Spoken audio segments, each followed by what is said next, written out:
6e édition déjà de Moto & Co, l'émission qui penche dans les virages sur Watch TV. Bonjour, on est absolument ravis de vous retrouver, toujours plus nombreux paraît-il, on a plein de commentaires, c'est vraiment très gentil, hein, c'est vraiment très très sympa. Avec moi sur ce plateau cette semaine, eh bien, Mehdi Bermani, salut. Bonjour Eric. Ça va? Ça casse. Tu vas bien? Ça casse. Mais tu as toujours la grosse pêche, toi. Bah ouais, c'est presque agaçant. C'est presque agaçant. Avec toi, donc, dans cette émission, on parlera, c'est un peu nouveau. Figurez-vous que, bon, dans la moto, on aime bien le vintage, et puis, certains vont un petit peu plus loin dans la démarche. Ils s'associent même avec des marques de voitures pour créer des motos un peu atypiques, plutôt sympa. On aura l'occasion d'en reparler. C'est la Yamaha XSR 900 Abarth, et on verra ça tout à l'heure si tu le veux bien avec toi Mehdi. À la fin de cette émission, ce sera l'essai c'est Maya cette semaine, et vous serez tous ravis de la retrouver pour essayer alors une moto surprenante. C'est une Harley Davidson, mais n'importe quel permis B peut la conduire. Ah alors c'est quoi? C'est quoi? Moi je sais. C'est le freewheeler. Le freewheeler qui a donc 3 roues, et c'est ce qui permet notamment de la conduire avec un permis B. Mais pour l'instant, c'est les petites news bien sûr. Il y a pas mal de scooters et de maxi-scooters en approche, à commencer par le X-Max 300 signé Yamaha. Alors regardez, on se demande presque ce qui va rester au T-Max. Il est très agressif question design, son moteur permet d'être... et lui aussi d'ailleurs très surprenant, hein, pour un 300, c'est un bicylindre Blue Core, pratiquement aussi puissant et coupleux que celui de l'actuel 400. Autant dire que le X-Max 250 disparaît du coup, et que le 400 risque de subir une concurrence très très régulier, très très beau ce scooter. D'autant que Suzuki, donc en termes de concurrence, c'est pas mal aussi, se renouvelle. Celui qui a pratiquement créé la catégorie des maxi scooters, c'est le Burgman 400. Et ce Burgman 400, eh bien il se renouvelle lui aussi. Pourquoi? Parce que il subissait quand même de plein fouet de la concurrence en interne avec le 650 et le 250 qui avait été renouvelé question design. Ça y est, c'est maintenant le cas du 400 aussi.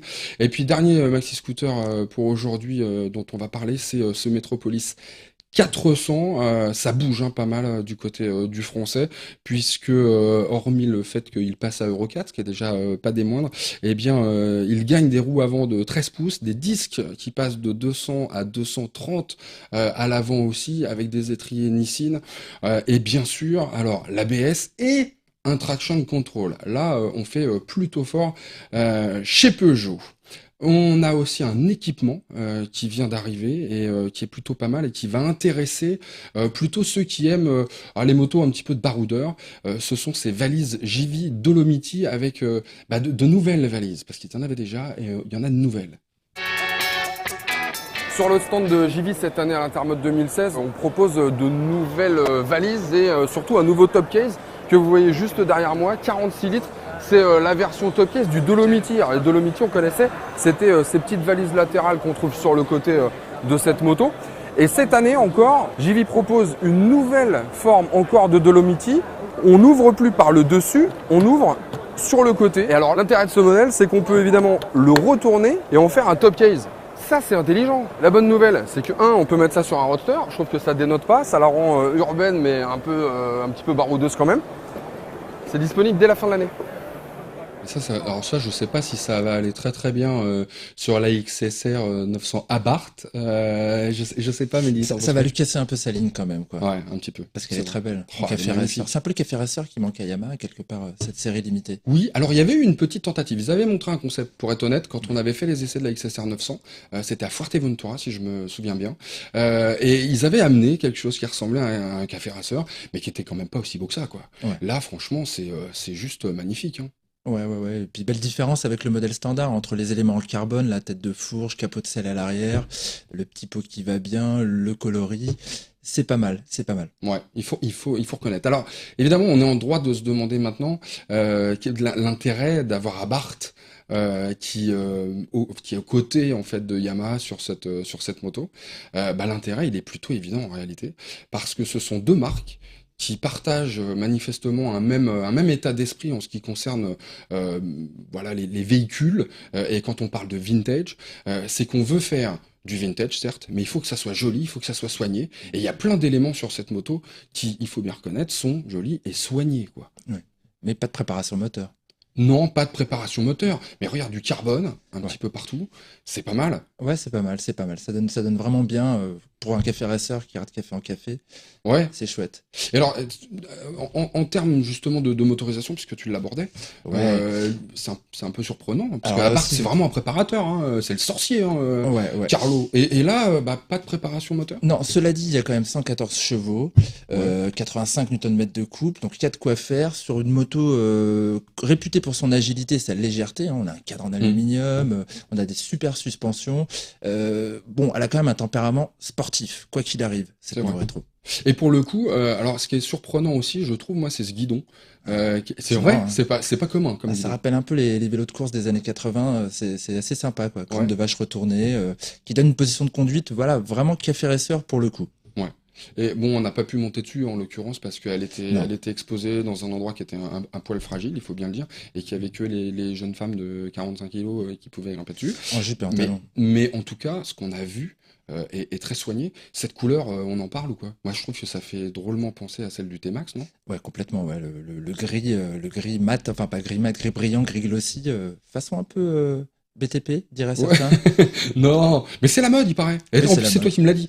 C'est la mode des États-Unis. C'est la mode des Et c'est pas États-Unis. seulement une réplique C'est de ça. la haine, hein, c'est la... C'est vrai que ça marche. Non, c'est vrai, Mm. c'est vrai, c'est la mode aux États-Unis. On en voit de plus en plus de ces couleurs-là. Un gris qui absorbe un petit peu la lumière, peut-être.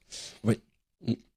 En termes de carbone, on se rend compte que c'est pas pourri, hein, ce qu'ils ont mis C'est dessus. pas pourri, puis c'est sympa. Regarde, il y a le petit logo aussi, le petit scorpion à barre qu'on retrouve un petit peu Eh ben oui. à l'avant, à l'arrière, c'est classe. Et alors en termes de dispo, parce que je crois que c'est 695 modèles, Ouais, comme Abarth 695, un Tributo par exemple, puisqu'ils ont fait une version pour l'instant qui est concept. oui. Donc voilà, 695, ça sort pas de nulle part. C'est à partir de quand? Mois d'avril, Ouais. avec une première salve d'achat, en fait, 95 premiers acquéreurs qui auront un petit peu un traitement VIP sur cette moto. Ouais, alors je crois que c'est 17 avril à 14h 17 sur avril à 14 heures. Internet. Ouais, D'accord. sur Internet. Merci Mehdi. On va aller un petit peu plus dans le vintage encore avec une forme complètement nouvelle. C'est Maya qui nous propose d'essayer un nouveau modèle et qui s'adresse aussi bien donc aux motards que aux automobilistes puisque c'est le Freewheeler, un 3 roues signé Harley Davidson. Harley ne propose pas encore de moto 125 accessible au permis auto, mais il a des trikes. On connaissait le très touring Tri-Glide, voici le Freewheeler, beaucoup plus cruiser dans l'âme. Bon, c'est vrai que ce freewheeler, c'est assez impressionnant hein, quand même, surtout quand on vient de la moto. Bon, faut dire, il a 3 roues. Hein. D'ailleurs, il faut faire attention à la largeur des 2 roues arrière, parce qu'en ville, quand on n'est pas habitué, on a vite fait de se prendre un trottoir d'un côté ou de l'autre. Et pourtant, il est quand même assez accessible, hein, même aux petits gabarits, puisque moi, par exemple, je mesure 1m60, je suis très bien dessus. Il n'y a guère qu'au niveau du guidon, hein, pour les petits bras, où ça pourra gêner un petit peu. Comme le Tri-Glide ou les 3 roues type MP3, il est homologué L5E et donc peut être piloté avec un permis B et la formation de 7 heures. Mais avec 1m40 de large, pas question de se faufiler entre les fils. L'engin est imposant et pèse 507 kg avec les pleins, mais il fait moins massif que le Tri-Glide.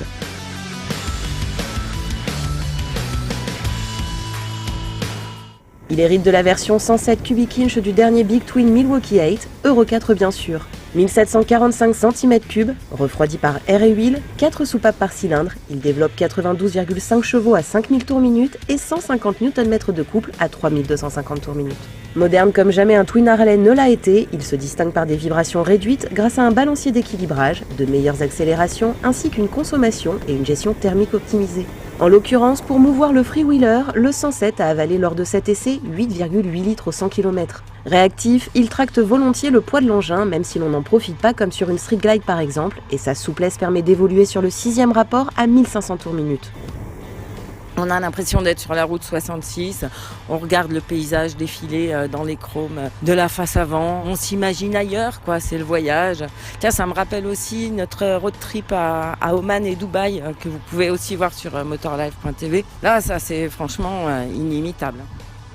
Les commandes au guidon sont au standard de la gamme Touring Harley avec un cruise control de série. On retrouve le bouchon de réservoir à simple vis et la jauge analogique de part et d'autre de l'instrumentation. Elle intègre un compteur de vitesse analogique et un écran numérique avec toutes les infos nécessaires. C'est ici aussi que l'on trouve l'indispensable commande de marche arrière. Un appui long, le air clignote au tableau de bord. Un deuxième appui, le R reste fixe et on recule en laissant le doigt appuyé sur ce même bouton. Alors forcément, l'absence de carénage, puisqu'on est sur un cruiser, ça devient plus délicat de dépasser 120-130 km/h, parce que là, on en prend plein la poire. Enfin, c'est ça qui est marrant aussi. Sans carénage, l'avant est emprunté au Road King avec des feux espacés obligatoires pour l'homologation de part et d'autre de la grosse optique, ici aveugle. L'arrière se contente d'un petit coffre où l'on peut ranger 2 casques intégraux et autres affaires.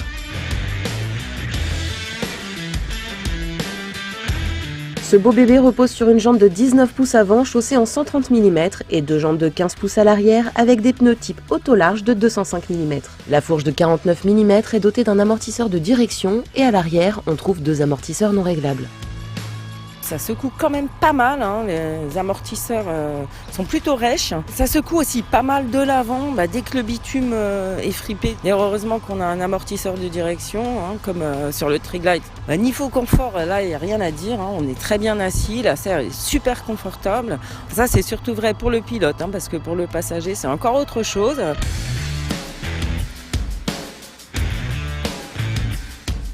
Le freinage est confié à un double disque à l'avant, étrier 3 pistons et un disque sur chaque roue arrière avec étrier 2 pistons.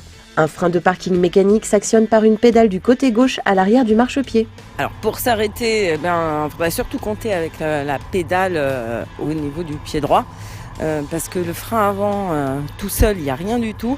Et en fait, la pédale couple l'avant et l'arrière, et là, ça freine fort, ça freine même bien fort de l'arrière. Il n'y a pas d'ABS, alors attention, ça peut bloquer un petit peu de l'arrière.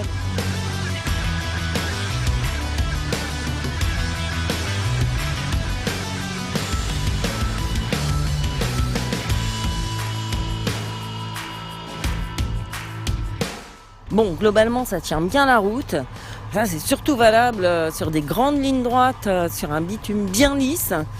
Dès que ça se met à tourner dans les petits virages, faut avoir vraiment les bras pour le maintenir. Et dans les grandes courbes, il a tendance aussi à vouloir partir de l'autre côté. C'est un comportement amusant, quoi. Ça ressemble un petit peu à un quad, mais il faut maîtriser quand même l'engin.